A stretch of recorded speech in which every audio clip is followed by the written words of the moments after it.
يا أيها النبي الله الكوكب الدري الله يا Saya luar biasa, saya infakir, saya sodakokan, saya zakatkan, bahkan semua kadang-kadang saya berikan kepada fakir miskin. Tapi tambah lagi.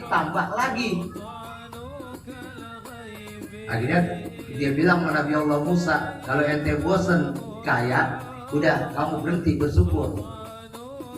Kamu berhenti bersyukur, kata Nabi Allah Musa. Marah. Enak aja, saya tidak akan mau berhenti bersyukur, kata orang kaya itu. Marah. Kemudian besoknya datang ada orang, jalan ketahuan, romana jalannya berdredeng, miring. Ya, kalau kita lihat juga ketahuan dah. Dari penampilannya udah ketahuan ini orang. Kemudian datang ke Nabi Allah Musa, ya Nabi Allah Musa alaihissalam, ngapa sih saya ini hidup saya miskin mulu? Miskin mulu saya, usaha mah udah tapi ngapa miskin aja? Kadang-kadang pagi makan, sore kagak. Apa kata Nabi Allah Musa alaihissalam? Kamu syukuri itu. Kamu syukuri itu. Apa kata dia? Jangan ngajarin saya syukur. Marah orang miskin kata syukur. Kamu bersyukur, marah. Kalau bersyukur maka gak usah diajarin, kata tuh orang. Orang kaya disuruh berhenti bersyukur nggak mau. Orang miskin disuruh bersyukur, marah. Artinya apa? Jika kita pengen kaya, maka kuncinya ada kita mesti bersyukur kepada Allah Subhanahu wa ta'ala. Harta Allah berikan kepada kita, bukan hanya harta, kadang-kadang kesehatan yang luar biasa.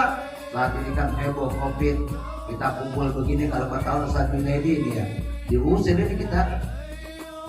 Penyakit luar biasa, Allah berikan kesehatan kepada kita, itu juga luar biasa nikmat yang diberikan oleh Allah Subhanahu wa ta'ala. Andai tangan kita nggak bisa bergerak, berapa biayanya? Tangan nggak bisa bergerak, berapa biayanya? Kadang-kadang puluhan juta, ratusan juta. Kita bersyukur, makanya di dalam Al-Quran dikatakan di dalam surat Ad-Duha, wa amma bi ni'mati rabbika fahadits. Kabarkan jika kita dapat rezeki. Kayak Bang Madiar, dia dapat rezeki, ya kurang lebih masih itu 300 juta lebih kesono dah gitu, hampir menjelang 400-an kali. Naik kelas luar biasa.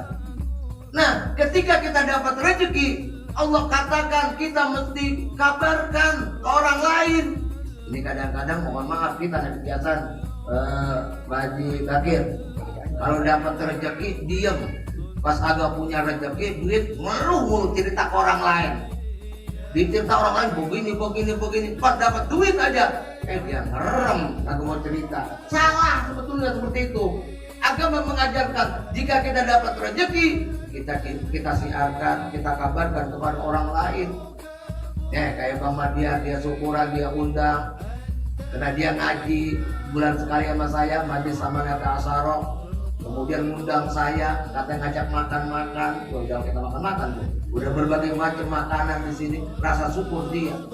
Sebab sekali lagi pun kalau kita tahu bahwa nikmat yang Allah berikan kepada diri kita tidak akan dihitung dan tidak akan kuat kita hitung dengan ibadah kita. Seberapa sih ibadah kita? Seberapa? Karena Allah berikan nikmat mata yang bisa melihat, bisa berkedip. Kalau mata kita nggak bisa berkedip, melotot aja. Ketahuan kalau melotot aja, berarti ikan apa tuh? Ikan bandeng, ditusuk ke diem aja ya. Nah itu, Allah berikan nikmat, kita bisa berkedip, kita bisa bergerak, bahkan jangan kita ukur dengan ibadah kita. Saya ngambil cerita Nabi Allah Musa aja dah tuh. Nabi Allah Musa itu wa kalamallahu Musa taklima, gelarnya kalimullah, mampu bercakap-cakap dengan Allah, mampu berbicara kepada Allah. Terus ada seorang ahli ibadah bertanya kepada Nabi Allah Musa alaihissalam, ibadahnya luar biasa, tidurnya sampai sila. Tidurnya sampai sila. Kemudian dia nanya, saking ibadahnya, ya Nabi Allah Musa, mau kemana kamu? Menghadap Allah. Kalau memang menghadap Allah, tanyakan kepada Allah, apakah saya masuk surga atau neraka? Nah, ibadah hanya begitu. Salam, tanyakan. Kemudian Nabi Allah Musa bercakap-cakap dengan Allah. Kemudian disampaikan tadi ada yang nanya, ya Allah, tadi orang ahli ibadah itu bahkan tangisan dia berdoa kepada Allah itu rumput pada tumbuh subur, air matanya saja luar biasa. Kemudian kata Allah, bilang kepadanya, dia neraka. Waduh, luar biasa. Ahli ibadah, ibadahnya nggak pernah tidur, tidurnya sambil sila. Ketika Allah katakan bahwa katakan orang itu masuk neraka. Ya Allah. Sebab kata Allah, kok membangga-banggain ibadah dia, padahal Allah memberikan nikmat kesehatan, nikmat tangan, nikmat mata, nikmat mulut. Jika kita hitung dalam ibadah kita nggak ada apa-apanya, maka jangan suka nantang, jangan sok-sokan kita baru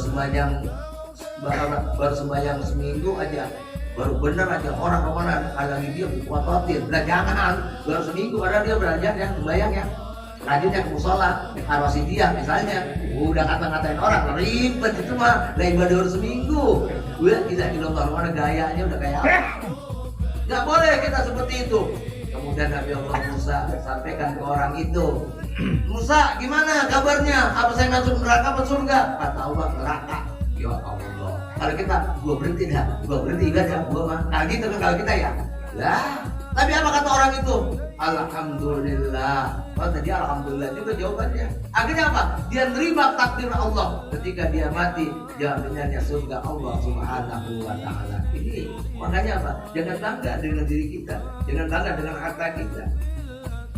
Harta suatu saat pernah kalau kita baca di medsos tuh, ada orang miskin sama orang kaya jalan-jalan bersualayan. Kalau kata kita mah apa yang mat-mat begitu deh ya. Kemudian orang miskin cuma ngeliat aja, yang kaya apa aja dimasukin tuh dia trolinya. Ketika orang kaya keluar, pasti dia di stok pun dikasih. Dihitung tuh sesuai dengan apa yang dibawanya. Ketika orang miskin keluar, emang kagak bawa apa-apa, ada yang nanya, ada yang ngejar.